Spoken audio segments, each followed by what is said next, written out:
আমি আছি এখন আমার বাড়ির সামনেই আমাদের হালতু সর্বজনীন দুর্গোৎসব কমিটির পুজো মণ্ডপে। এই পুজো মণ্ডপটি এত সুন্দর করে সাজানো হয়েছে, সেটাই আজকে তোমাদেরকে দেখাচ্ছি। প্রথমেই দেখাচ্ছি, দেখো এখানে সবাই মিলে কি সুন্দর আলপনা করছে।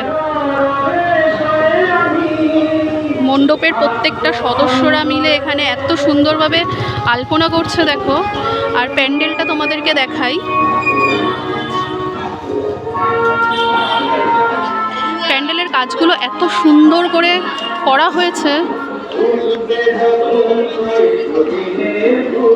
একবার জাস্ট দেখো।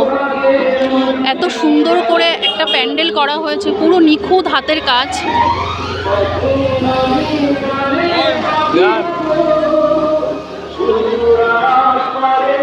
ছোট্ট জায়গার মধ্যে এত সুন্দর করে প্যান্ডেলটা সাজানো হয়েছে, এত সুন্দরভাবে কারুকার্য করা হয়েছে।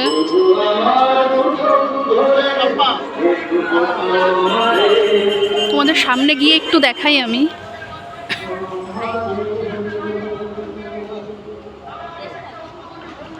কত সুন্দর নিখুঁতভাবে কাজ করে শিল্পী ফুটিয়ে তুলেছে প্যান্ডেলটিকে। ছোট্টর মধ্যেও যে এত সুন্দর করে সাজানো গুছিয়ে করে যাওয়া যায় একটা প্যান্ডেল, এটাকে দেখলেই বোঝা যায়। এত সুন্দর লাগছে প্যান্ডেলটা দেখতে।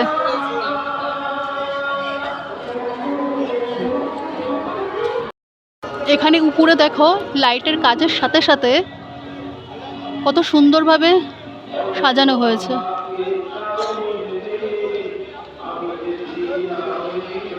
আর মাকে ছাড়া তো মণ্ডপ যেন অসম্পূর্ণই।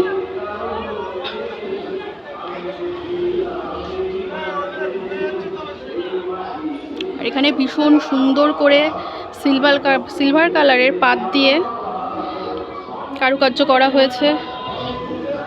এখানে জরির মধ্যে কাজ করা হয়েছে।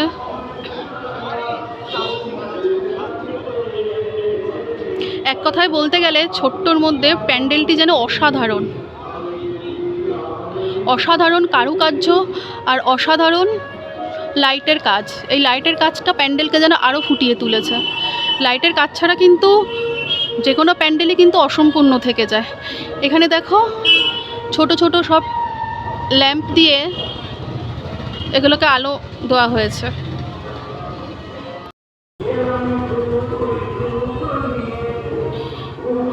এইরকম প্যান্ডেলের কাজ যদি তোমরাও করাতে চাও এইরকম আলোকসজ্জা দিয়ে, তাহলে তোমরা যোগাযোগ করতে পারো। কত সুন্দর ছাতা দিয়ে ডেকোরেশন করা হয়েছে বাইরেটা, রাজস্থানী থিমে।